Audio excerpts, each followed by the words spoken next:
kind of cooler, actually better. Hmm. The camera's not following, which is better. So you can hide off screen now. Well, it just tends to like be moving when I'm just barely because I'm always kind of fidgeting and shit, and it's always just Yeah. I can see it like moving all the time, which makes me move even more. Yeah.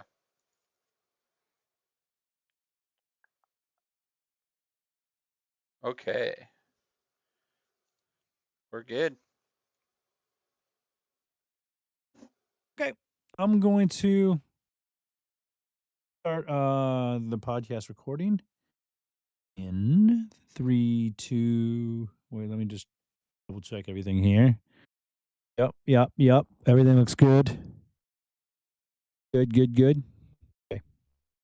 In three, two, one.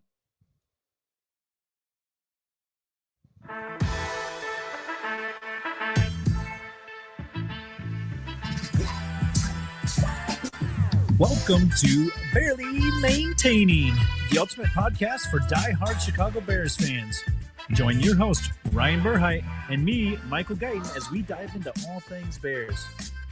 From game analysis and player insights to the latest news and fan stories, Ryan and I cover it all. Whether cheering from Soldier Field or your living room, Barely Maintaining keeps you connected to your favorite team. Now, let's get ready to bear down. Welcome, Bears fans and Barely Maintaining fans, to episode 32, the Saturday, March 1st edition of our Barely Maintaining podcast. Got a lot of kind of pivots we're making, little moves. We're trying to out some new stuff this week. But we will be covering the NFL Combine, which happened this week, and it may actually currently be happening. Free agencies come. We'll talk about that. We have a special guest, Danny Maldo from Honor Among Wrestling. He'll join us talk about his wrestling company and events they have coming up and kind of where they came from, how they got to where they're at. So looking forward to that because that's cool. That's local here for us here in the Quad Cities. And then we'll check in on the sporting world, talk about some possibly, there's hockey, baseball started, basketball's going on, NBA and NCAA. So there's some stuff happening there other than outside of football. That being said, what kind of news do we have so far? Anyway, I know there's a couple things that have happened around the league, but anything interesting? Yes, there's been quite a bit of news here going around. I know that Debo Samuels is going to the Commanders for only a fifth round, which I was kind of shocked by. Let's see. Niners are also open to trading Brandon Ayuk. So they're kind of just seems like they're all of a sudden going into a rebuild. But I also know that um, all of a sudden blinking, but they've got a lot of contracts coming up. So I mean, it kind of was all to fall apart at some point, right? Yeah. Let's see. Aaron Rodgers is among the top quarterback options for the Giants now that Matthew Stafford returned to the Rams, which is also part of the news. Larry Jackson signs a extension with agree to terms on a 3-year, $57 million contract.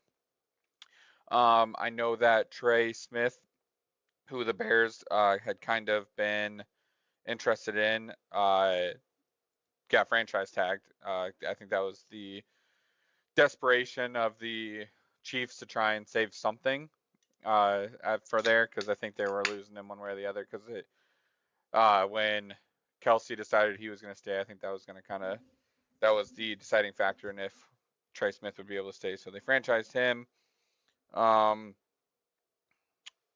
Wide receiver Isaiah Bond said he'll break Xavier's Worthy's combine record, and then didn't run anywhere near his record. So there was that. Yeah.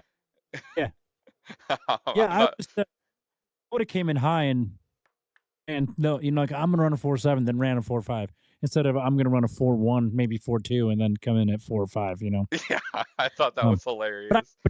I mean, like what you had for breakfast can take seconds. Add seconds or whatever. So right. I get it. Like the shoes, the place you are, all of it matters and that stuff. And I mean, Xavier Worthy, is he a number one receiver in the league? He's the fastest guy in the combine. No, not really. You know what I mean? Right. So Uh, the Bucks reinstated John Gruden in the team's Ring of Honor. That was pretty huge for them, for him, I guess at least. Let's see. Well, go ahead. I was just asking you, on opinion wise, do you think he'll coach again in the league? I don't know, to be honest. I think he's pretty happy at Barstool, just sitting on a couch watching football games with everybody, and just everybody thinks he's a god there. So I mean, how do you leave that, right? Yeah, and it's like for those guys, it's like awesome to have a real guy that's been in the room, like so they can ask him all the questions. You know, oh, what it was like, oh, like you know, what blah blah blah. I will say it's added a cool piece to Barstool, and I do enjoy watching him. Yeah, I right too. He can be himself and not have to worry about what he's writing in an email, or maybe he does have to. I don't know. He maybe quit writing the stuff he wrote when he was before they got him fired from the. yeah. His job. A big thing was Penn State's edge Abdul Carter had a stress reaction in his right foot. He was projected to be like the #1 guy to be drafted at one point. So I'm sure that might play into it. It has before.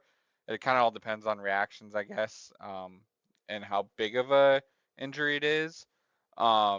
Ravens kicker Justin Tucker issues second statement denying allegations of inappropriate behavior. It's pretty bad when you have to issue a second one, I guess. Yeah, and like, I mean, I don't. I mean, if there's one allegation, because I'm already like, if there's smoke, there's fire. You know what I mean? Because there's a lot of guys in the NFL that there's never any allegations about anything. So Right. that's all. And then the amount of people, it's just like, well, come on. There Yeah. isn't a conspiracy against you as a person. You know what I mean? Which is the same way I feel about Deshaun Watson. Which again, this is all opinion and it's all allegations at this point against him, but it ain't looking good, is what I would say from my standpoint. And I'll never be able to say about Justin Tucker, regardless of what Yeah. the outcome is. You know what I mean? It's like, seems like this is like some sort of culture thing that was behind the scenes in the NFL for certain guys. Yeah. You know, and it's getting cleaned up and people are coming forward now. So, yeah. But Justin Tucker had the worst year of his career. Now this, so yeah. Let's keep. Browns GM and good. Andrew Berry on Myles Garrett trade request. Their stances really has not changed. They do not want to trade him. I feel like he's kind of pushing them though too. Well, I saw that he said he would not sign an extension with Browns. Not saying he wouldn't sign an extension with somebody else. Yeah, because you almost. That's the reason why it's only a 5th round for Debo, from what I understand, and we'll get into this as we talk about free agents and stuff. But because they're absorbing this 1 year salary, but he's not guaranteed to sign anymore. You know what I mean? So they still got to sign him to an extension. So they're not guaranteed anything at this point. Yeah, I agree. And then kind of the last thing I saw was the Packers pushing to propose that rule for the tush push to be banned. Yeah, I don't want to hear from any Packers fans. Yeah, about anything. You guys are bitches. Like it's honestly just like a great strategy, like play, like to figure out. Honestly, if you don't like it, then stop it. That's what Yeah. I would say. There's teams that try it that suck at it. So, Right. Yeah, that one team. I mean, the Eagles are really good at it, but it puts a beating on those guys. So they actually sacrifice a lot to do that play. Exactly. They're probably taking a lot of plays off a guy's careers, running that. Yeah. Especially the guy that the Eagles like needed back surgery immediately after the Super Bowl. So, he was out there with an injured back already, I'm assuming. Yeah. So I don't know. I think defense, you need to strategize against it. You get big dudes in the middle that I don't know. I don't know what the strategy to push the other direction. Linebackers push defensive linemen. Yeah. I don't know. That's a weird thing. I don't mind the play though. Because I'm more of a guy that says, stop it. Yeah, I agree. Because if it's in if you run a play over and over in Madden, they eventually stop it, right? Yeah. It's coming. I mean, shoot, figure it out. Right. And again, like, why isn't every single team doing it on 3rd and 1 or 3rd and 2 or whatever. Because Yeah, not a lot of people are good at it. It's just like you're trying to take something away from one team or a few yeah, teams, yeah. I Really. agree. I would love to be good at it, to be honest. Yeah, it's an unstoppable play that can guarantee you a 4th and 2, 4th and 1, or a 1 yard touchdown run. Like, And the other thing is like, yeah, those short yardage touchdowns is the big thing. But also, like, if you're in those situations, it means you've done pretty good on the other two plays. You're moving the yeah, ball a lot. So in that situation, because I mean, like the Bears were never really in 3rd and short. You know what I no, mean? We don't even have the opportunity, right? Maybe in 4th and short in some situations, but we would rather hand it off to a guy that never touches the ball in those cases. yeah. Uh, but yeah, I just don't like that you can complain about that or they are complaining about it. It's like I would be doing the opposite. I'd be figuring out how to get good at it. Or good at stopping it. Like, you worry about Yeah. that. Is it because Jordan Love doesn't have any ass at all? So they don't really have anything to push? Well, I saw a video that was like, of course, they're complaining about it. They can't even convert a 4th and 1, and it was like them trying to quarterback sneak, and they like lost yards. Yeah, It's like, how do you lose yards on a quarterback sneak? That's pretty impressive. for sure. Any other news you want to mention from around the Uh, league or anything? I mean, that was pretty much everything that kind of was worth talking about. I felt like I mean, there's a actually, lot in of kind of moves here and there, obviously going on, but free agency hasn't officially started, so yeah, we'll yeah, we'll nothing. learn more about that. It is like a limbo week, really. Yeah, Um, Other than the combine showing some, and the combine doesn't really either. It really doesn't. I don't think it really makes anybody go to number one from 50 or whatever. yeah, and Um, usually if that and, happens, it's like it shouldn't have. And like you find out that all that hype was fake. I would love if Abdul Carter fell was available. Yeah, It won't happen because no, I mean somebody's going to take the chance. It's a he played with the foot injured. yeah, it's Nobody even. Oh, uh, it's crazy to me how much I'm seeing Bears and uh Ashton Genty. I know that's I mean, if we went hard, so here's a potential for you. If we went hard into free agency and just spent a bunch of money on offensive linemen, right? Would you be okay with getting Genty? Because what I see is like a possibility is, or like a main focus point is Ben Johnson's offense runs way smoother with two good running backs, or at least one good running back. And you not need that to. Swift isn't, but You need two. You just yeah, have to have two in this league. I mean, even if you have Derrick Henry, it's not like you're handing off him every time. You know what I mean? right. You have to have two at least. Especially helps a lot when you have the Montgomery and now I'm freaking blanking, but uh that Sonic and Knuckles, yeah, Gibbs, where it's speed and power, and they really work together nicely. Yeah. Um, I'm I'm so like kind of numb to Ryan Poles drafting. So it's like Yeah, I don't even care. Picks of lineman at that first spot. I know Ashton Genty is going to be a pretty good running back. Um, but and I do want lineup, but I'm cool with it because like I've heard they're talking to Zeitler, who was in Detroit. So he's coming from the Ben yep. Johnson offense, and he kind of wants to follow, from what I understand. Um, it does say in NFL that the Bears among three teams to meet with top offensive tackle prospect. 49ers, Bears, Saints met with uh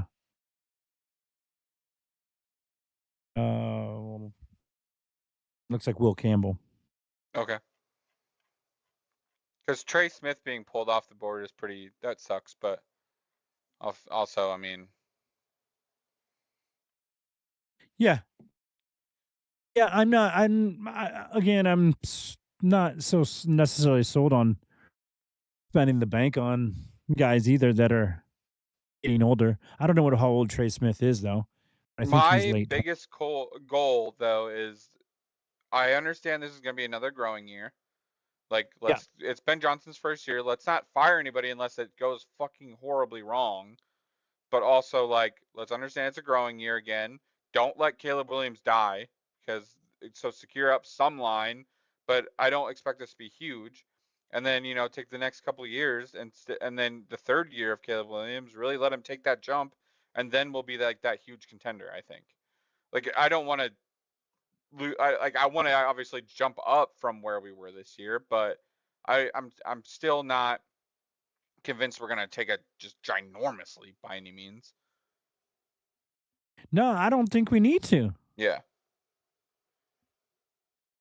I think with a couple wins here and there, versus especially on some of those wins that we were heartbreaking losses for us last year. yeah. You know what I mean?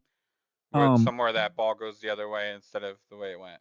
Yeah, Hail Mary doesn't get caught. You know what I mean? Like there's yeah, a bunch of plays we're like right there.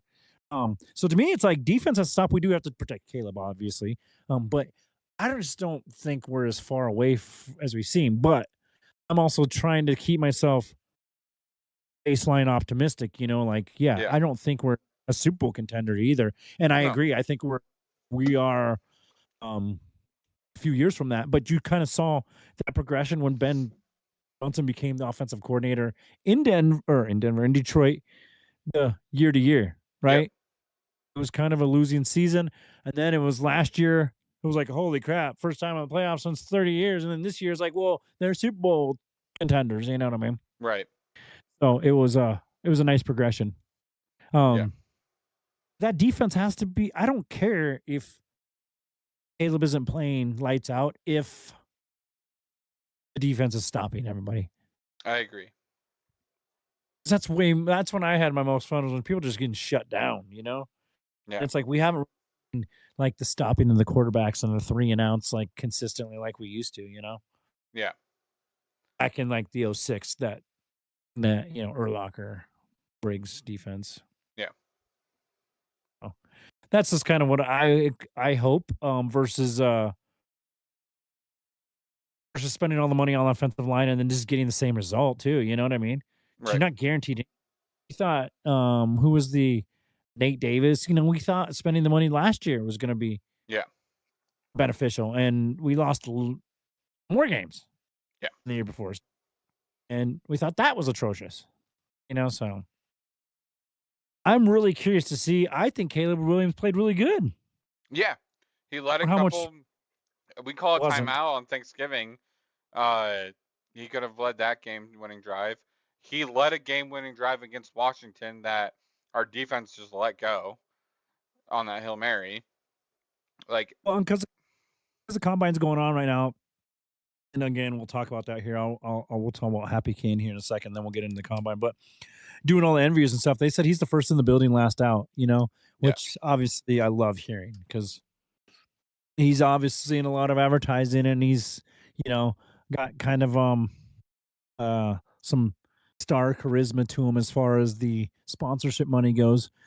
Um, so you worry about that. for Caleb or Yeah, yeah, and but he's he still seems first in. like an insanely humble guy too. Like, I feel like looking like on his social media and stuff. Like, like today I saw a TikTok where it was one of like this slot. Like, he took a vacation, so he had like pictures posts basically, and it Yeah, seems like, yeah, he has some money, so he was able to like fly first class and stuff. But like, he's still wearing sweatpants and stuff to the plane, and not doing the over exaggerated stuff, and like not trying to be overly braggadocious like some players and stuff do. Like, I like that too, where it's like, yeah, I have money and I'm starting quarterback, but also I'm not gonna sit here and try and throw it in your face a bunch.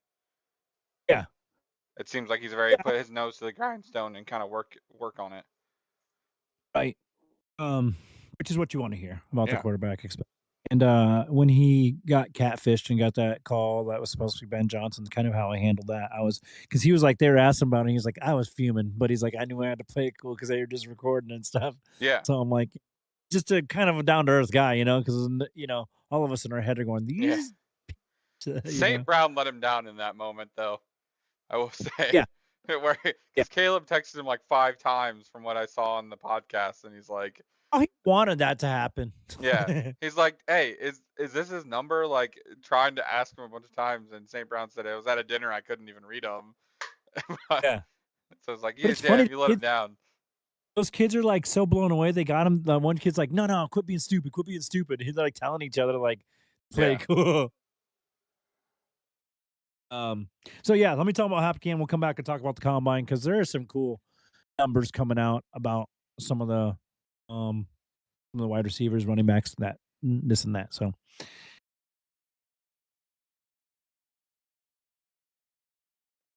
All right, Bears fans, before we dive back into the game talk, we've got to shout out today's sponsor, the Happy Can. if you're looking for a refreshing way to unwind after a long day without the alcohol, but with all the chill vibes, the Happy Can is definitely where it's at. Happy Can is a lab-tested, vegan-friendly, alcohol-free beverage that's infused with THC and CBD. Whether you're kicking back at home or catching up with friends, it's the perfect way to relax without the hangover. Exactly. It's crafted for those of us who are over 21 and want to enjoy the benefits of THC and CBD without any of the alcohol. Plus, it's delicious, responsibly sourced, and did we mention it's vegan friendly? Yep, no sketchy ingredients, just pure chill in a can. So if you're looking for something new to sip on, grab yourself a Happy Can and keep those good vibes going.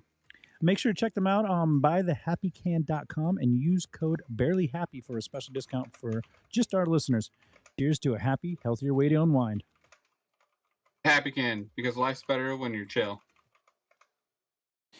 Yeah, make sure you check out the Happy Can. I saw they're selling them a Fairway, so that's cool. I get them right there next to. Yep.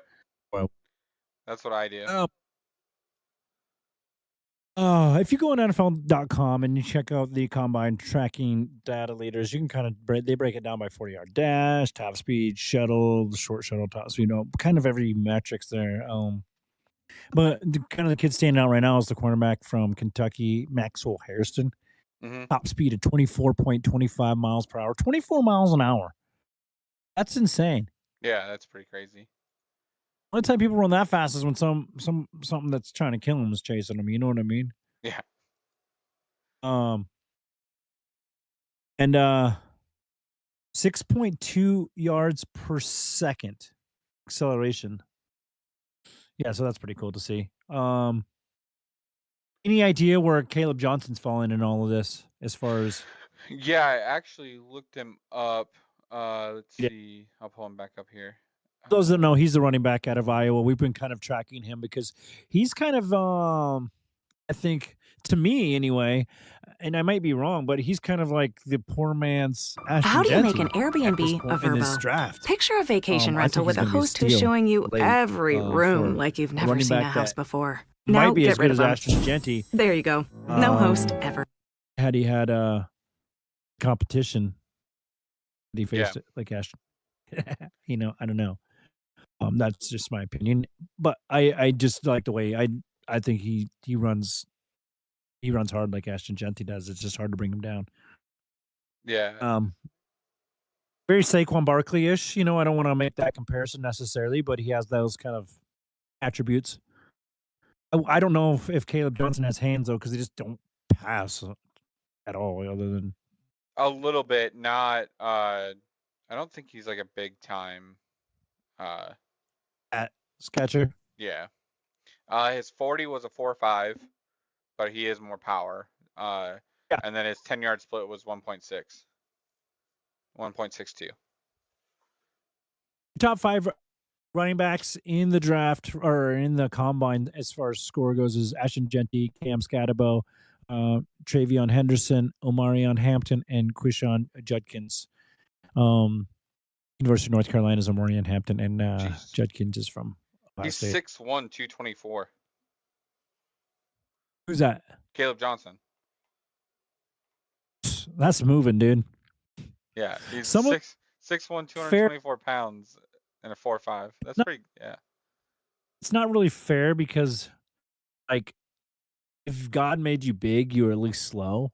Now they're just don't even have that. Yeah, They're fast. Sub fives for offensive linemen. Like, that's crazy. Yeah. I mean, I hope you kids in high school are working out. Yeah. You better put a parachute on and be out there running the field. There's as far as the numbers go on combine running backs, there's a lot of running backs in the combine. You know, this is it seems like it's a pretty big running back year. Yeah, compared to quarterback anyway. Although I will say, Jackson Dart intrigues me a little bit. Yeah, he's getting a lot of that hype. Yeah, and he was like, came out, you know, he throws he's started 40 games and he's the youngest quarterback in the draft. Yeah. So I kind of put him right there, just below Cam Ward and Shedeur Sanders, and I don't know about Shedeur personally. I haven't seen him play enough to really have an opinion on him. He seems to be hyped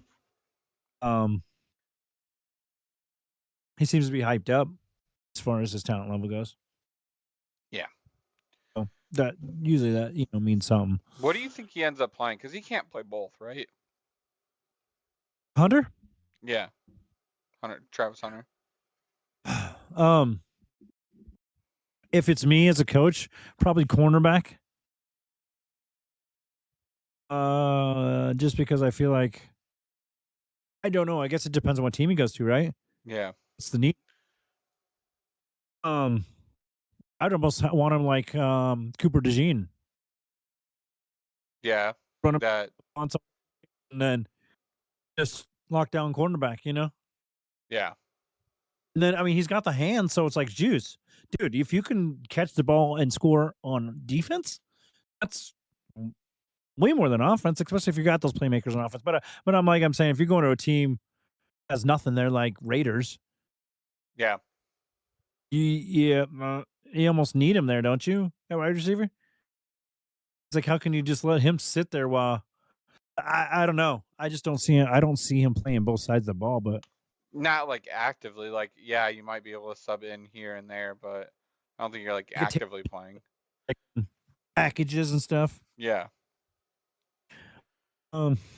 It's more likely he plays that way if he starts as corner, right? Like if he starts corner and then you throw packages in where he comes in on offense, right? Like it's harder to do that for defense. Like when are you gonna send him out there on defense, just like randomly? Well, and it's important, I think, for all of them. Really, you have to be in those meetings, you know. So it's like, how can you sit in those defensive back meetings and have to go to wide receiver too? You know, you're gonna have to split your time somehow. Right. So I think for a team that gets him, it's like, where's the biggest need, but also like, how can we split your time? Yeah. You know, how can you utilize the most efficiency? And I think you're right. I think cornerback, maybe, you know, you get the chemistry going there, and then you can, you know, you sit in a couple meetings. Okay, here's 3 plays that you do on offense, right? Yeah. That's easier than here's 3 plays you do on defense, right? It's like you don't know when those 3 plays might ever be because those are like situational. Yeah. You know, you might have to do that 50 times a game if it's like you're on third and long packages or something, you know? So free agency, you know, that hits first, which is kind of weird before these guys actually come up for draft. So, I mentioned that that they talked to Will Campbell at the combine. Who do you think we should go after besides, obviously, we already kind of went over who was it, Trey Smith? Yep. Kind of one of the dominoes to fall, but there is several free agents that are interesting. Milton Williams. I've heard potential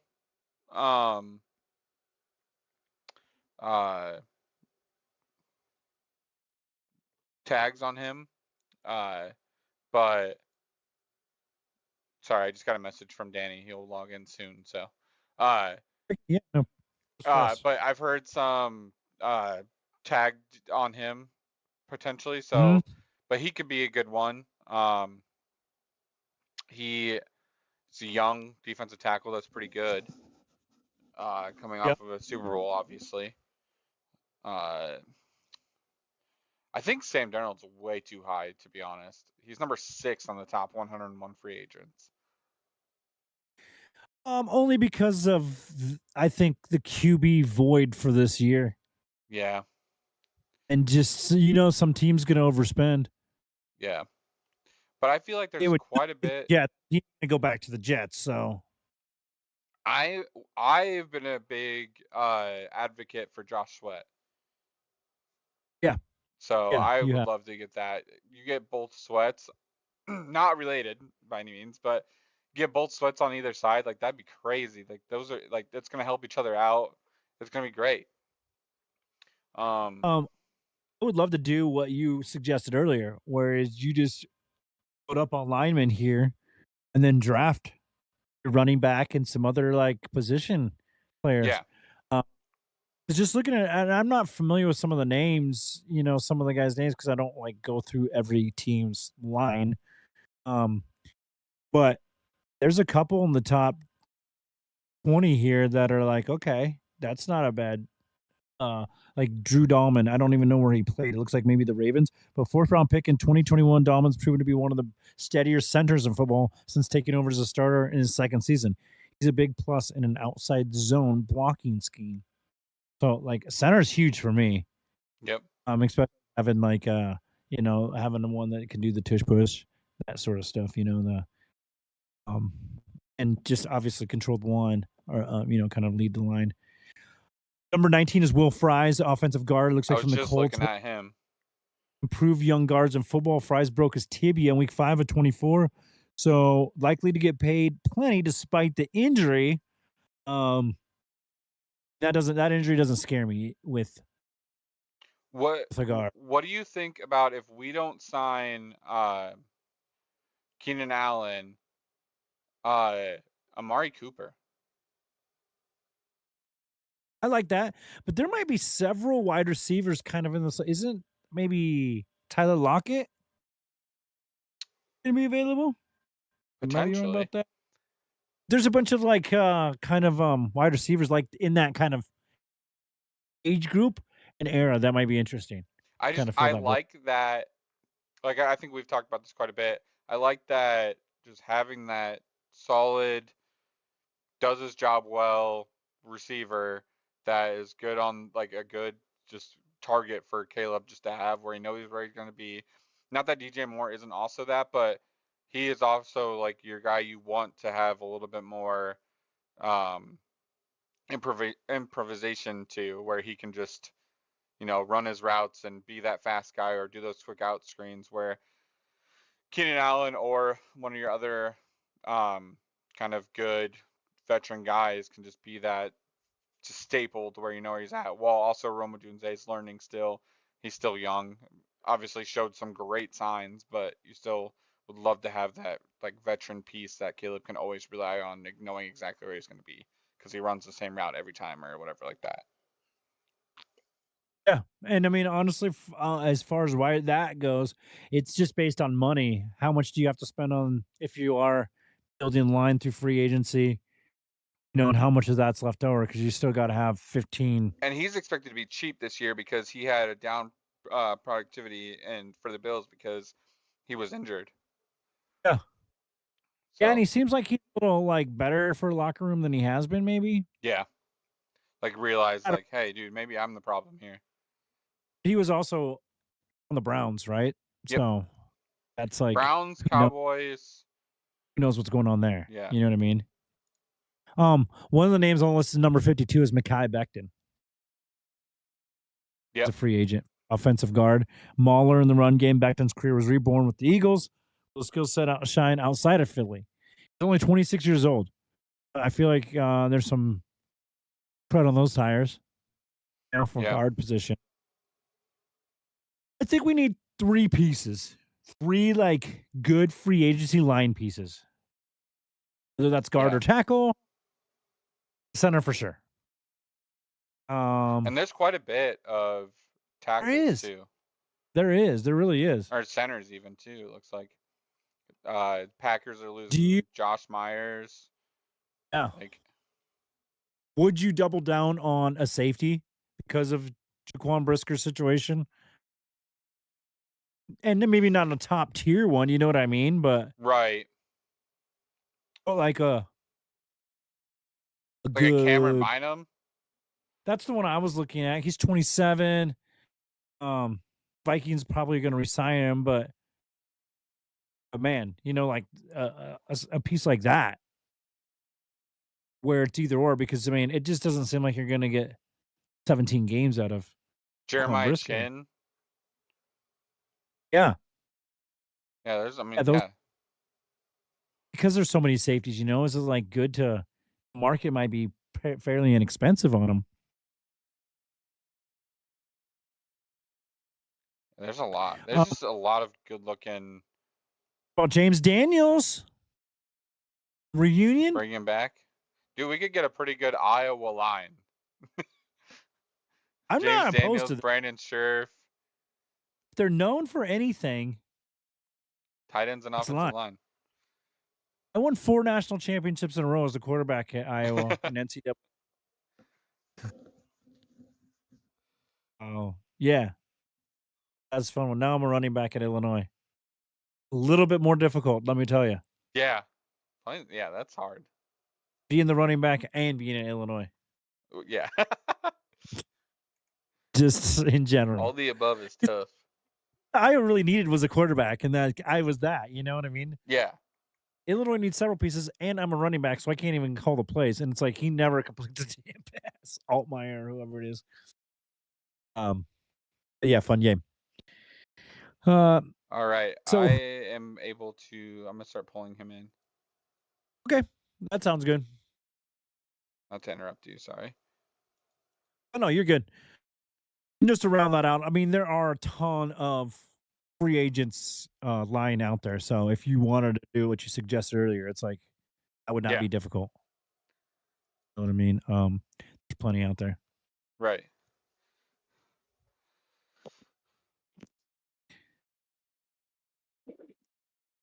All right. Hey. How's it going? Oh, good. It's Danny, right? I'm right on that, right? Okay. I'm Ryan. This is Michael. I've been talking to you over email and stuff. We're pretty excited to have you on. Yeah. We've kind of gotten a few questions here and there to kind of go through, but we're pretty excited to talk about Honor Among Wrestling and kind of your background and everything like that. 'Cause it should be a lot of fun. Yeah, definitely. Yes, thank you for having me. Yeah, of course. Michael, you want to start and kick it off? Yeah. So honestly, start from the beginning, I guess. Can you tell us a little bit about the history and inspiration behind Honor Among Wrestling and how it's grown from the first events to kind of where you are now? You started back in 2023, right? Yeah, we started March 2023. It was kind of like, like everybody else grew up with passion for wrestling. I also grew up with a passion for business. So it's kind of like just put one and one together kind of thing. I did 23 years in the military. I just retired last year. Congratulations. Yeah, thank you. So when I knew I was retiring, I kind of trying to figure out what I wanted to do. So I kind of figured like, why not? Just put something together, put two passions together, and then just form this pro wrestling show.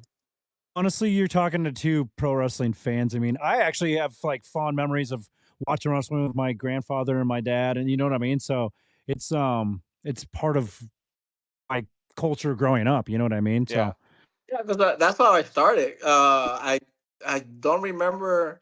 I'm pretty sure it was like as early as I can remember, probably like first grade or something.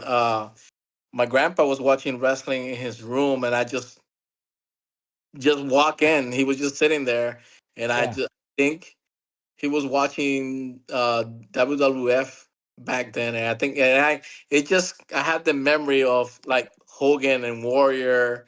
I remember the Undertaker putting people in body bags. How I was scared, like I thought it was real. Yeah. I remember Doink the Clown and all that kind of stuff. Yeah. So that's how I got hooked up with it. One of my favorite And I mean, memories was the VHS tapes that would be like just highlights nonstop of like wrestling stuff. So yeah, that's really cool. back then it was, I think, even less theatrical and more real of as far as the injuries and stuff would go. You know what I mean? It was but I got into it because I saw Hulk Hogan lift Andre the Giant up, and it was like I'm hooked. You know what I mean? Um, so That was early '90s because I remember Lex Luger slamming Yokozuna. yeah, yeah. And like I said, that was part of the culture growing up. So it's like, you looked forward to those Sunday afternoons, or the Monday Night Raws, or all those events, and they came through the Quad Cities. I remember all my buddies would go to the events, and they'd have the big billboards and stuff they'd hold up and everything, and try to look for themselves on TV. Yeah, it's just crazy because it's like now looking back, it's like, man, I remember watching the first Raw. Yeah, yeah. Now you're part of creating the culture, which is cool. So it brings it like full circle. Yeah. So you got an event coming up next Saturday. Um, uh, what's that called? Rise from the Ashes 3, right? Yeah. What can fans expect at the this is an anniversary event happening at the So this Bettendorf Community? our third anniversary show, or the start of the third anniversary show. Yeah. So we're gonna have 8 matches. We have from local to people flying in, like Kylie Page from NWA, Brittany Brooks. She's making her rounds around the Midwest and everywhere else. I mean, she has a bright future or whatever. So yeah, like we're getting steam. We're getting in there. Luckily, like it's fun. It's fun to build this uh, wrestling shows in the Quad Cities. It's a little challenging sometimes because Yeah. the Quad Cities is kind of like, it's not like Chicago. Chicago is like the wrestling hub. You Yeah. know, Chicago has like 30 wrestling companies and it gets packed Oh, regardless. yeah. Yeah. Dang, yeah. Regardless who comes, is like you guys, is just wrestling to the core. Quad City is kind of like not a wrestling hub. It's Yeah, your most culture with the company instead of having the culture already there grown. Yeah, it's not a culture here. Right. It's mostly like football, hockey, baseball kind of thing. So Yeah. it's been a challenge within 3 years, but I like a challenge. I mean, it makes you better. You Yeah. know, challenge makes you better. I mean, you either quit or you just trying to like. So every show that I do, I look around, I look the fans, I look at like who's the new phase, who's the old phase, who's the casual fan, who's the hardcore fans. I mean, we have people drive from Chicago constantly to watch our shows. We have people from Dubuque, Des Moines, Cedar Rapids. So it's getting there. We're Yeah. getting some traction and Yeah. And stuff. I feel like you're in a place where I think there is a bunch of wrestling fans. They just have to know of the events Yeah. happening and where, you know, um, it's like my wife's part of the Quad City Chamber, so putting on the alternating currents, that those events, I think you might actually put on some of those wrestling at those. So I've checked out some of those wrestling. It's like that's so much fun to see local wrestling be a part of a local festival, and have and be that entertainment. Yeah, because luckily for us, we've been lucky for like doing festivals. Like Yeah, this year we're doing Armed Forces Day for 2 days in Rock Island. yeah, We be downtown in Benendorf. Uh, we're doing a food drive in the Veterans Community Center. You know, um, we're gonna do another one. It's like Rocktoberfest, and then we have a Veteran Fest in September. So we have a few festivals yeah, Yeah, in very the cool. summer. yeah. That sounds like quite a lineup of events actually Yeah. for local stuff, which is cool. I felt Yeah, it was sporadic, when past events would happen. You never could like really count on some of the wrestling. It might be at like out in the parking lot of a bar here and there or something. You know what I mean? yeah, and then we always finish, like, at least the last 2 years. We always finish our year with a toy drive. So That's this past December, we did a toy drive with Iowa Children's Hospital. So we collected over 100 toys. I drove it up there, Yeah. and we just talk about a few minutes, and then we're gonna do another one this December again. So when I started this, other than it is kind of like a business, but at the same time, I told myself I was gonna help the community at the same time. Yeah. You know, Something. Yeah. so it wasn't like let me do some wrestling, let me pocket some money, and then whatever. So I at the same time I wanted to do something with the community. That's why we're doing that food drive in May 3rd, Yeah. where the entrance will be like a canned food for the veteran outreach, where they actually give free food for veterans that need it. Yeah. That's So cool. so I just like I wanted to bring more because Yeah. I did stop by the outreach when I first retired because I wanted to see what the services were, and I saw the food and stuff. So I in my mind I was like I know if I can do a show I can bring more. Yeah. You Yeah. know.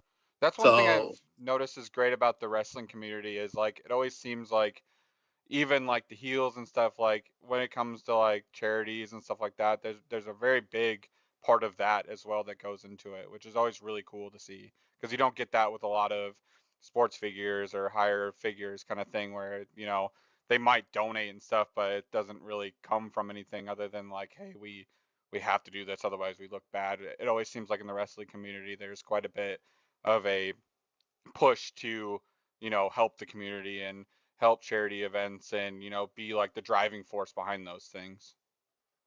yeah, like if I have opportunity to do something, I'm always open Yeah. to do so. So Yeah. I think that's important too to grow in that kind of the whole wrestling um entertainment in Quad Cities. Like those things help because people notice that stuff. It's like I'm gonna go out next year. I'm gonna make sure I go to that next event or whatever. Um, yeah, I think wrestling fans do show up. I mean, I've I've always been a fan and seeing you go to any local event and they if people know about it, they're there. You'll see some of the diehard people at kind of every wrestling, which is cool. Because I come from a music world too, and it's like the same thing. You want to see you're kind of looking at who the diehard fans are at every show, and then we got some new people, which you always want. yeah, Um, and that's what we're noticing the past few months. Like we recognize the your regulars, yeah. and then little every other show you see new faces coming in. So Very cool. So who are kind of the standouts? Like who are some of the stars, I guess, of Honor Among Wrestling currently? we have Gunner Brave. He made his he has a big followers. Regan Liddell. She's coming from freelance. Um, you know, uh, Nick Nolan, AMB. Um, Cat Carter. So we have a lot of locals. That's cool. Making those names out there. And I like it seems like a lot of girls in the lineup because we're both girl dads, so it's cool to see kind of I mean, there was not very many other girls growing up other than like, Macho Man's girlfriend. There was always like the girlfriend of somebody, not really wrestlers. Until Yeah, like early 2000 just but it's really cool to see a lot of them now, and they all have their storylines aside from any guy or anything. Um, yeah, and I do two women's show a year. that's cool. So Yeah. so Cool. this past February we just did our all women show, and then in August we're gonna do another one. So Nice. it's completely focused on all women, Yeah. from local talent to people that I just fly in from East Coast, West Coast. That's cool. So obviously it's a pretty tight knit community then, right? If you can get somebody to come from one coast or the other to come out to a show. Yeah, I mean, obviously Quad Cities probably isn't on the top list of wrestlers places to want to go perform. You know what I mean? As far as being famous wrestler goes, but it would be nice to be on the map that way. yeah, and it tells you like the outreach that we do, Yeah. because if you have somebody from like California reaching out, that Right. means how far we've Yeah. been Yeah. reaching out for them to be like, hey, I want to be part of your show because I heard good things about it. Yeah. You know. That's Cool. I lived in San Diego, so it's really hard to get people out of California to anywhere else. So Yeah. to get to come out here and perform is awesome. That's very cool. Um, so the Rise from the Ashes 3, you've done two of the other events, and how have those gone? You see growth at every one? Um, and is there kind of an existing storyline that goes through each one, like a same matchup that goes through, or No, I see the growth. Of course, when you started, you're still new. yeah, Uh, People really don't recognize you, or people just don't know where they're going to. Like I said, like Quad City is not really a wrestling hub. yeah, Uh, we have a few storylines going through the past couple of years because we had a consistent talent that is local. yeah, Sometimes we'll mix it up with people that fly in. Right now, we're talking with a few NWA people, and hopefully we can do a co-brand territory over here. cool, So, Oh, that'd be cool. so cross fingers. So we'll see. Yeah. so the so the way that Chicago is doing it, because I know Chicago has an NWA going down there. very cool. So I saw there's a Jack Fowler and Eddie Grayson match, and they're going against Aura. And is that someone who's that tag team's been kind of the unstoppable one in Honor Among Wrestling? Yeah. So we started. So I wanted to bring something extra to the storyline, and usually, like in pro wrestling, there's always a group. You Yeah, know, there's yeah, always this stable, like the DX, the NWO. Judgment Day. There's always that stable. So I wanted to start something like that, like Aura. You know, at the same time, it gives a chance to all of them to work together at the same time, be able to expand their characters, because you try to get booked everywhere else, and sometimes when you're a tag team, it's hard to get booked because people don't want to book two people. right. No, Yeah, like, not there's not a lot of tag teams yeah, and they actually that. have 4 people, right? Because it's got to be 2 versus 2, right? So Yeah, yeah. So there's not a lot of tag team demands around a lot of areas, so usually you see the same people fighting each other for months and months and months. right, So bringing a group or a heel group, it gives expand storylines. yeah, Everybody yeah. beat up the babyface, and then the babyface has that big comeback at the end. Yeah. So that's what we're doing right now. That's very cool. I love that too, because that's what we grew up with essentially in the 90s was just epic storylines, like stealing girlfriends and, chasing each other out into the parking lot and fighting and all that Yeah, stuff. I mean, I grew up with the groups because I remember, like, I was a fan of NWO, the Four yep. Horsemen. Yeah, exactly. Yeah. They beat up everybody, and then you have those Yeah. big baby faces coming back. Yep. And then, they're always coming out in the ring when, it's just a one-on-one match or whatever, it's Yep, just and everyone's getting excited. I remember that. Or you're getting angry or whatever, yep. Because they're beating up this one baby face, and nobody's coming to help. Right. Yeah. It does make you invest like emotionally more into, the whole entertainment. Yeah, And I feel like, it makes a difference between, like, when you have a group compared to just when you have one heel. yeah, yeah, So yeah, it's something new. I'm just trying to find what makes this area click. You know what I'm saying? Like, I always, every month, I'm trying something new and see how people react, and see if people don't react to it, then I can see where this is going. If people react to it, then I can continue. I can add to it, all that kind yeah. of stuff. Smart, and I feel like that's why you're growing because you are doing that observation and kind of adjustment. And I feel like wrestling has to do that, right? It's always kind of keeps evolving into different storylines and different aspects, and there's always kind of a wow factor. And Yeah, um, but like last year, we added like Su Young, Noel. We had all this different type of women out there that people didn't know existed.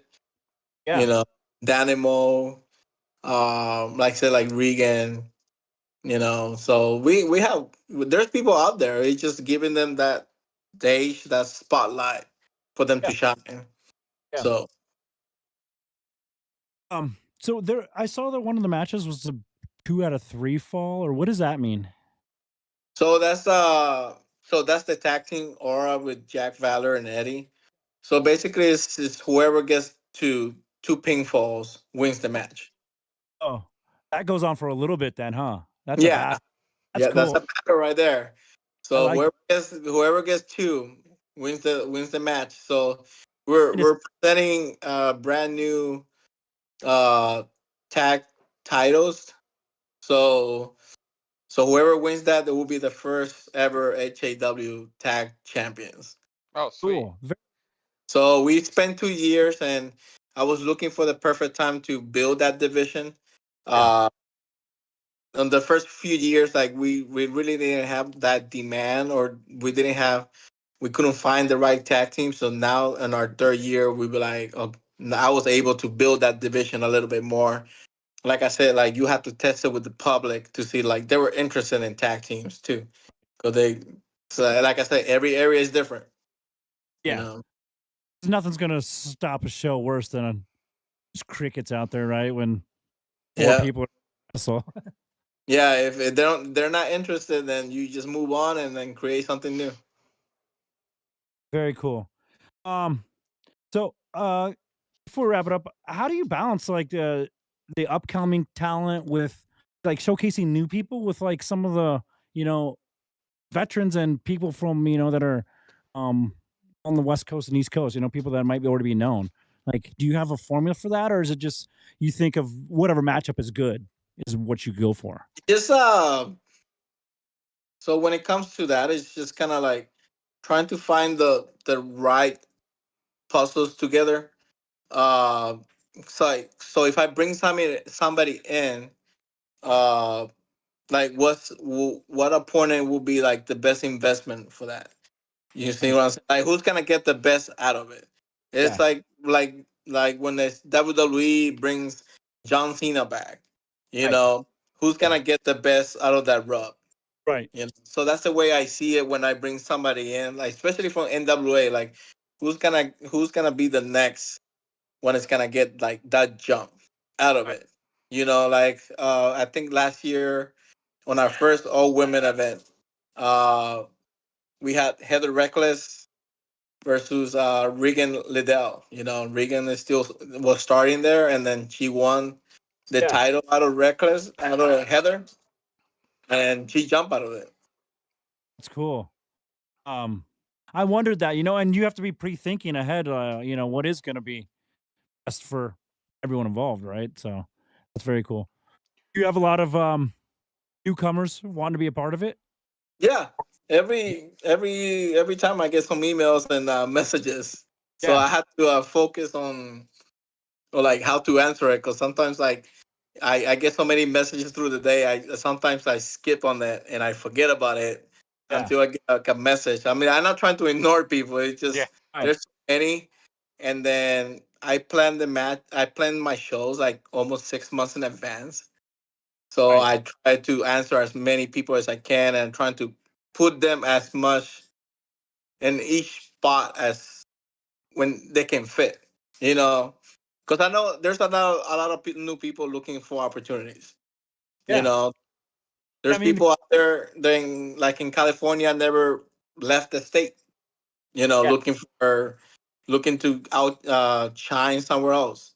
You Right. know, so even if they're new, I don't ignore new people. You know, like when they're looking for the opportunity, if I can afford that opportunity, I'll give it to them. If they do good, the crowd reacts great. They perform well, then opportunities are there out there. Awesome. Yeah, Uh, I got a couple for you too, Michael. If you're so, Yeah. I saw that you guys signed with or joined forces with the Title Match Network.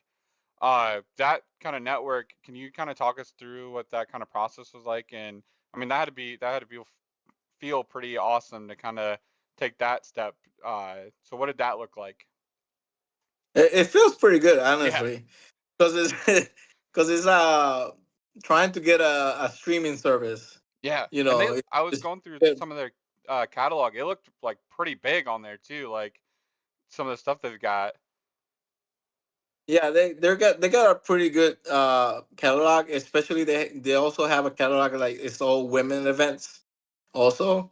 Um, but I just sent an email. Send a bunch of emails, and the worst they can say is no. You Right. know, Yeah. you miss 100% of the shot that you don't take. Yeah.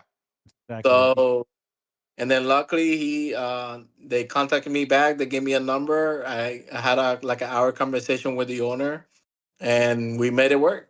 You know, Awesome. so our first show is it will be our first show putting in there will be the all women show that we had in February.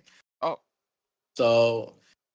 So from there, we just kind of put that. We're in the editing process. We kind of put it there, and then after that, we kind of start putting every show there. Like 2-3 months after the show, we'll put it there, and then also we'll start live streaming eventually awesome. to the title network. That's So, cool. That's super Because so cool. having it's like a good feeling. It's a having a good feeling. 1-year-old. I just started. This is almost my third year. There's people out there like 10, 15 years out there, and they don't have that kind of exposure. But I'm a person that every month I look for something better. You Yeah. know, like I don't say like I do a show, and then I go home and be like, okay, so what went wrong, what went right, Yeah. and how can we make better. So I'm always sending emails. I'm always sending messages to uh to get sponsors, to get eyes, Facebook pages, Instagram, whatever I can get my hands on. Because the worst they can say is no. Yeah. Right. Very true. So that was the reason I got all the festivals. I just sent emails. Send emails, send a nice email, send some videos, and luckily I was able to get the Arsenal, the Be Downtown, the Vet Fest, all that kind of stuff. So Yeah. Well, I was just gonna say, I feel like it's paying off. You've gotten a ton of events already booked, and tons coming up in the future. And I feel like there's obviously since you know 2023, there's obviously some growth in your stuff, and the streaming's huge. Like I said, because I was just gonna say, I have a 1-year old, so it's hard to go out and do anything. But Yeah. I'd still like to be present at events. So some streaming and and going back and watching those things is cool too. So I mean, like our first of it. show was like I think we only had like 9 people showed up. Yeah. I was pretty disappointed, but I didn't stop. Yeah. I didn't stop. It was like those kind of things. Is like okay, it's like what can I do better? What did I fail that I couldn't get that crowd to come in? So here we are, 3 years later. Now we have a streaming service. We have our YouTube. We have our social media. You know, we have our following, all that kind of stuff. So it's good. It's just getting out there. Yeah. Yeah, man. The more people that know, the more people you're going to see at these events. You know what I mean? So I think that's just a matter of getting the word out there. Yeah, Uh, yeah, that's what it is. and the streaming thing, I feel like that's going to bring more people to the table just by like if somebody came from California and their buddies want to watch it out there or their friends want to watch it. So now they're like, oh, this is pretty cool stuff, and they're tuned in regularly to watch the wrestlers and you know, um, Yeah, because uh, the streaming services is more like it makes you a little more legit. You yeah, know, Yeah. because it's basically there's somebody that out there that trusts your product, yeah, be able to put it on a streaming services that thinks that it fits what they're providing for their fans, yeah. that brings more people in. You know, so I was lucky to be afforded that opportunity. That's very So cool. so now it makes me work harder to bring a better product. Get extra cameras now, buy more equipment and all that kind of stuff. So that it works for the best. Yeah.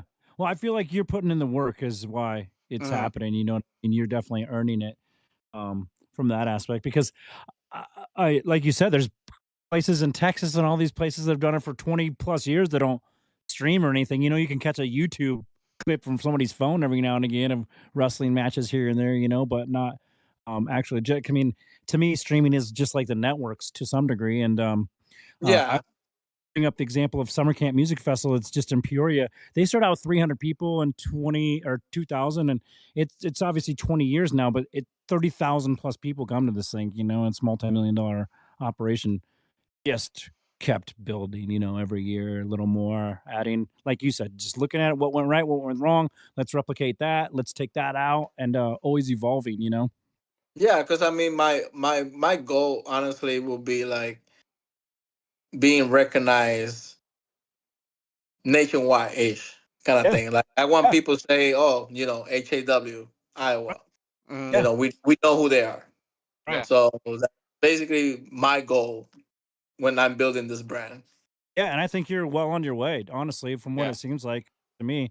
Um, I feel like you are the wrestling culture of Quad Cities, and we need that, just like a music culture and a sports culture and all that. And I think that's an important part of it. So, Yeah. and I think I have a ton of buddies that are out there looking for places to go watch wrestling. So I feel like the problem is I'm 45. My age group guys aren't proficient on Facebook and all the stuff where you could see all advertising. You know what I mean? So the word getting out there, doing podcasts like this and stuff where people listen, that helps, and you're gonna definitely see a lot more growth, hopefully. Yeah, because I mean, this podcast is my first podcast promoting the HAW. So Awesome. Glad glad it's first all the the way moment around. that you guys, yeah, Yeah. I just took the opportunity. Yeah. So I was obviously snooping a little bit, trying to get just a little bit more background, but I saw like Novaverse, this is gonna be his debut. Uh, I was looking at his like Instagram and stuff. He's got like high energy. I feel like, I mean, to be in the wrestling world, you got to have that high energy. How do you balance kind of all of the, like you said, you're getting emails all the time, stuff like that. How are you balancing like all of these emotions between everybody? I mean, I know a lot of it is there's some show to it as well, but to have show like that, you also have to have that high energy. What's it like balancing all of that at the shows? So like for Nova, like he only done like 2 matches. Yeah, He just started. So when I saw him, it's like it's just a high energy. He has like high energy, very athletic. So when you build in the show, you want to bring, like, if you have a certain amount of matches, you want to bring a specific each match. You don't want to have like 6 tag team matches, yeah, because then it gets boring. Yeah. right, So you have like Nova, like bring that athletic match. You have the women's match that can be a storyline. You have a tag team like the 2 out of 3, kind of thing. So that's how I balance everything. Because when people send me stuff, when I'm booking the shows, I just balance it, like where this person fits hmm, in the show. It's the same as a festival. A festival Yeah. is like, okay, so a festival is like all out. That's when you just want to show your best to people out there. That's when you want to say, because they go to the festival, so that's your chance to bring new people to your yeah, show. So that's when I bring the best. I throw everything out there for those Yeah. festivals. So Smart. when they go to the show, okay, like let me go to the show and now let me see what they got, kind of thing. yeah. Yeah. So Here's I a think it's awesome. oh, Been up and down to it. You know what I mean? Some different pace, some faster, slower, up, and a back and forth. I think you definitely need that. And like it's the same thing with music. Like you don't want 20 bands that are the exact same in a row. That you need to change the palette and change the tempo a little bit for people to keep them interested, because it is, very much a short attention span. yeah, Out. that's why you have some bands that they're the opener, but Yeah. usually it would be like a new band. Right. Like you never Yeah. heard the band, but Yeah. it brings that attention to the, oh, okay, like, that's, and then Yeah. you got the main event, yeah. Yep. kind of thing. Yeah. So Who because if is you Absolutely. have like, I'm a fan of Stain, and if you have a band that plays like Stain, then Yeah. by the time Stain comes to stage, just people already drained yeah. Yeah. because they're Right. I've been hearing this for the last hour. I'm good. Yeah. yeah, so that's like, it's wrestling the same way.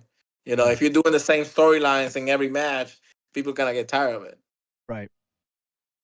All right. If you could make your own personal Mount Rushmore of wrestlers, who are the four faces you're putting up there? Like overall, Yep. Shawn Michaels, Okay. Bret Hart, CM Punk, probably Undertaker. Yeah. I like that because there's a little bit of mix and kind of eras there too. Yeah, I mean, I like Stone Cold, but I wasn't really a fan of Stone Cold. Undertaker's. Uh, I totally get that. I mean, it's just dark. He had the pallbearer with him who was always yeah, screaming. And Undertaker was it. I grew up with the Undertaker.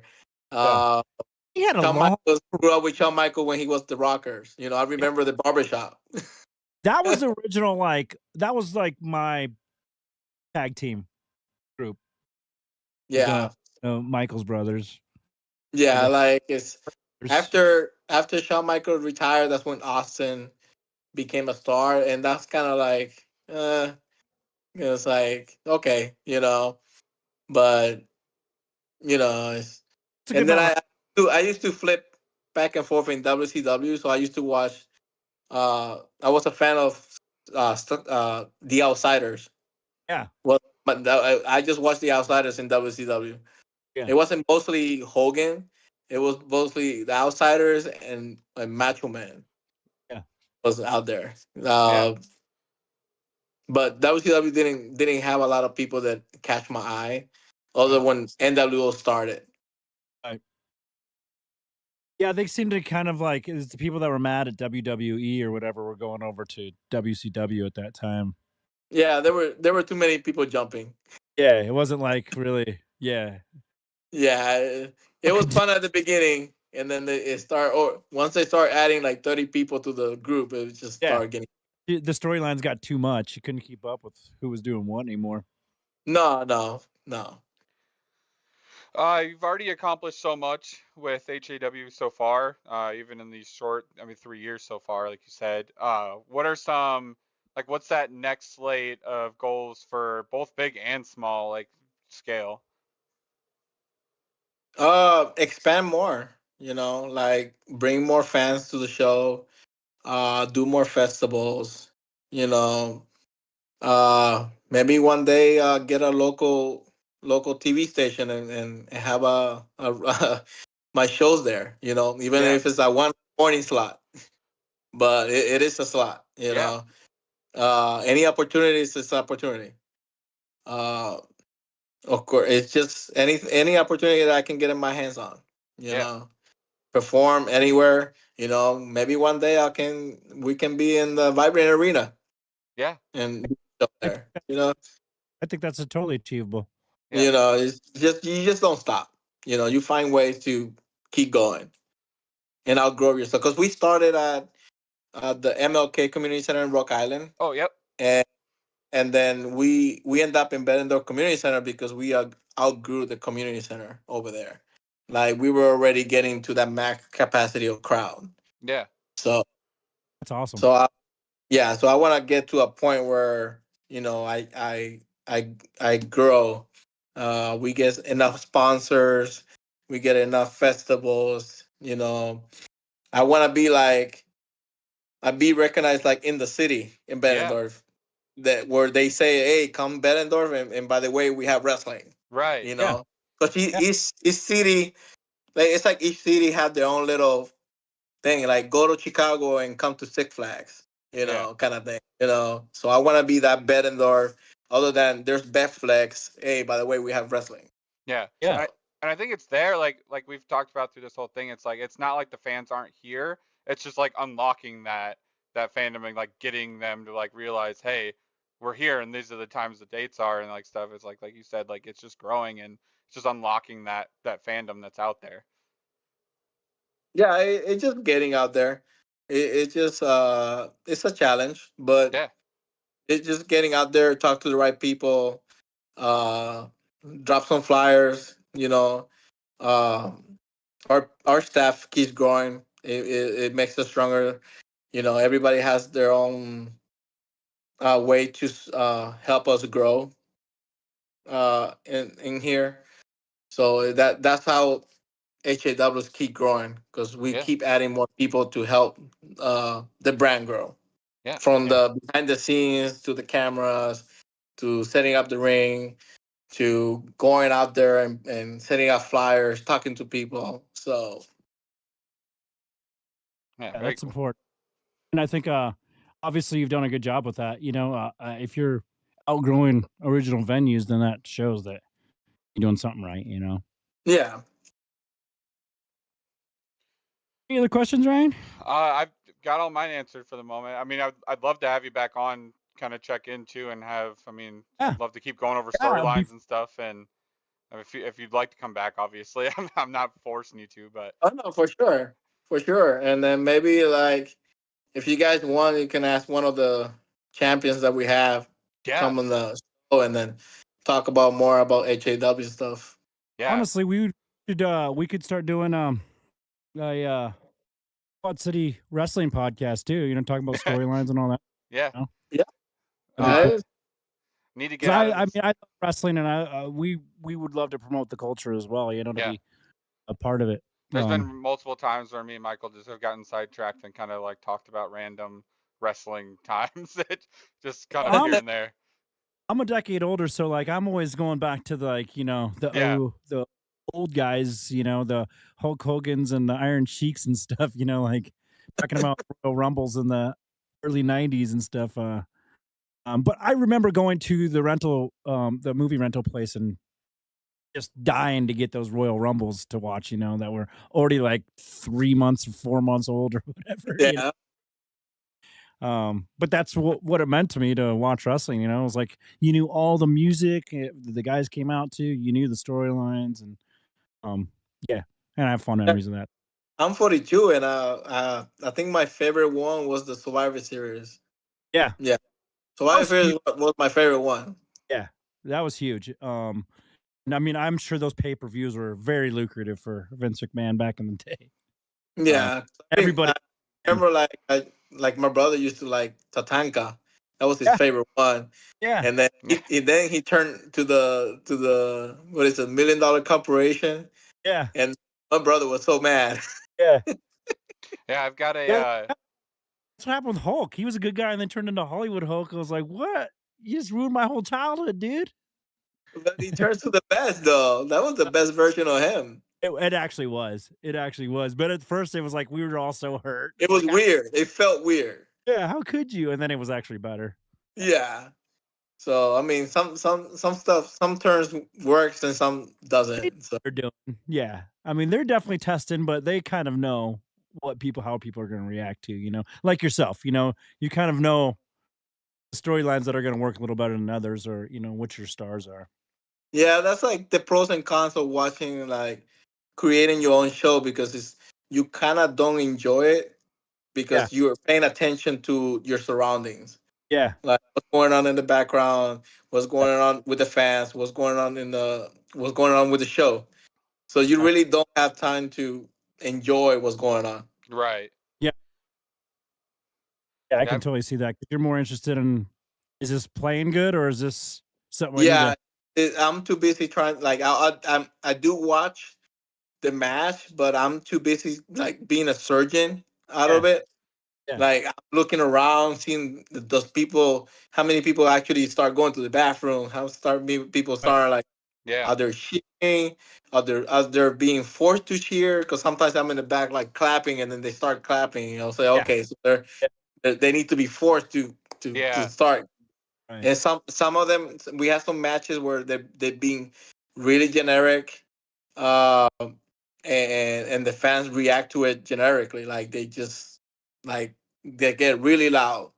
Yeah, We have a few matches that they got so loud, uh, and you got your best matches. Sometimes you don't have the best matches, right, but you learn from that. You know, right. Yeah, exactly. And that's how you make a good show, and that's how the because you. every area is different. Like the fans in the QC are different from the fans from Chicago area. Oh, You yeah, know, yeah. so it's just finding that medium to see Well, what's like. the San Diego stuff was all like Rey Mysterio. So they were all like jumping off the top ropes and doing flips and stuff, you know. There wasn't as much like running off the ropes and stuff that other places do for, you know, so you're totally right. Regionally, like, you know, it's kind of like whoever the star was, everyone's imitating that, you know, for that Yeah, area. yeah. So it just depends. Yeah. Uh, Luckily the QC is like they have a blend of a lot of people. So I usually try to bring like I bring people from Mexico. Sometimes, you know. So I Yeah. try to blend it in the Yeah. styles, like hard style, like lucha Wrestling, style.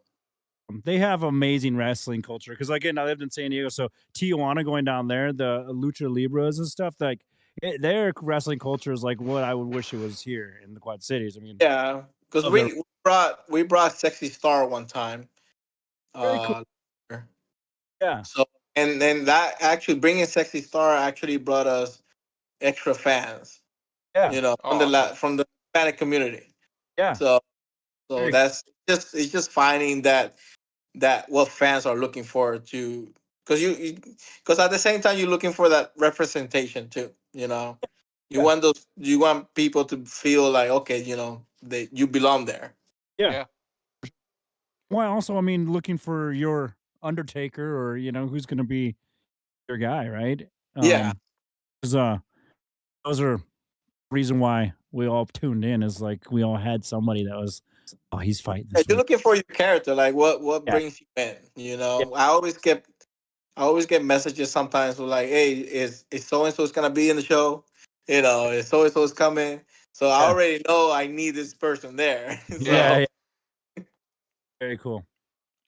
Well, Annie Model, thank you for joining us and thank you for your service. And honestly, thank you for building the wrestling culture in the Quad Cities. We appreciate it. It's called Honor Among Wrestling, and the event is Rise from the Ashes 3 next Saturday, March 8th at the Bettendorf Community Center. And you can find tickets right on the website, honoramongwrestling.com, right? yep, Awesome. So hopefully we'll have you back and we'll talk more, and hopefully we can have some of the wrestlers on and talk about that and be a part of the building this thing and getting some more people out to see it. Yeah. Look forward to seeing some of the events. definitely. I appreciate you guys having me here. Yeah, of No course. problem. Thank That being said, that basically wraps up our 32nd episode of Very Maintaining.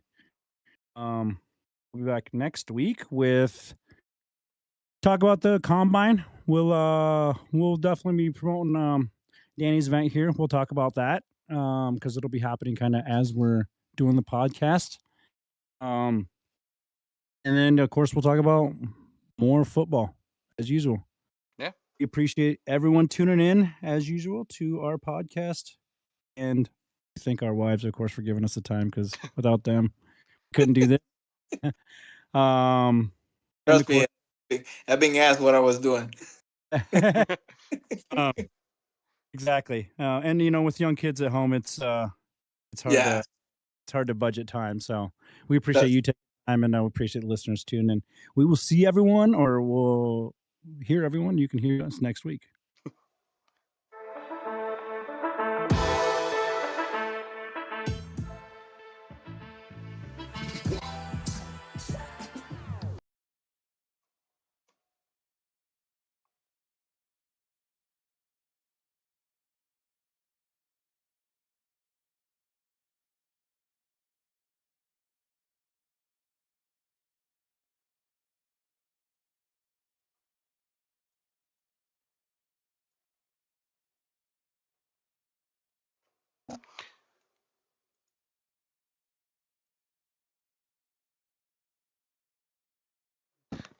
I think that went great.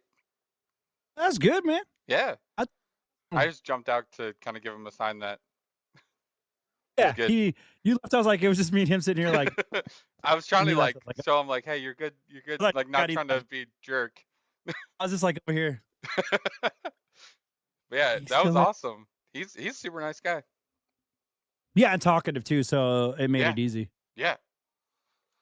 Sorry if I was like excited, so I just kept asking questions No, there. I need to I was good. I be was like back and forth a little bit more. you had and I feel like that's where we're good at. Like you were very good at being the outgoing, talking, keep At least going. get the ball rolling. Yeah. I also And- feel like I got all those questions. I was like, shit, I'm just stepping all over No. Ryan right now. I was chipping in when I had things to say, so I didn't feel railroaded at all. I know that's like I said, like our good balance is I know that you're very outgoing and everything, and you can talk. So I'm not always great at that. But to be honest with you, like after reading about it and stuff, I was like, there's a ton more questions I want to ask, but I didn't want to be personal because I was like, oh, combat vet, like, you know what I mean? Yeah. But yeah, I would love to at some point, if he allowed it, do like a rough and rowdy type barstool thing where we go and like shoot our podcast at. I was honestly going to say, do you need commentators? That'd be so sick. We could totally do it, dude. Yeah. I would just need to know like some of the more wrestling jargon and stuff. And he's already like, yeah, let's get some of your